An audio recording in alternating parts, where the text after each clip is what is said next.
Malgré les sanctions imposées par l'Union européenne en réponse à l'invasion de l'Ukraine, la Russie tient bon et s'attend même à une croissance économique positive cette année. Alors que le Fonds monétaire international s'attendait à une baisse de 8,5% du PIB russe en 2022. Dans les faits, la baisse n'a été que de 2,2%. Malgré une légère récession, la Russie est loin de s'effondrer. Désormais, le FMI prévoit même que l'économie russe repartira à la hausse et progressera de 0,3% en 2023, soit légèrement moins que la zone euro, qui devrait progresser de 0,7% sur la même période. En 2024, la Russie pourrait connaître une hausse de 2,3%, tandis que la zone euro ne remonterait que de 1,6%. Depuis le début de l'invasion de l'Ukraine en février 2022, l'UE a imposé 9 séries de sanctions qui visent notamment les principales exportations de pétrole de la Russie, qui a été coupée du système mondial de paiement SWIFT.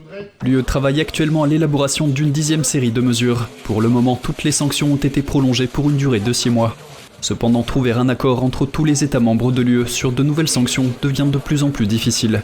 L'Ukraine a demandé des mesures plus sévères et a notamment appelé à sanctionner l'industrie russe des missiles et le secteur de l'énergie nucléaire.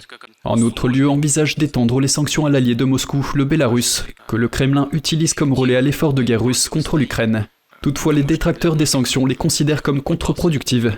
Sur Twitter, le député Nicolas Dupont-Aignan estime que celles-ci servent simplement, je cite, « à se donner bonne conscience » et que pour ne pas manquer de pétrole, l'Europe l'importe de la Russie via l'Inde. Il partage une image qui fait comprendre que par un effet de billard à 3 bandes, les sanctions se retournent contre l'UE.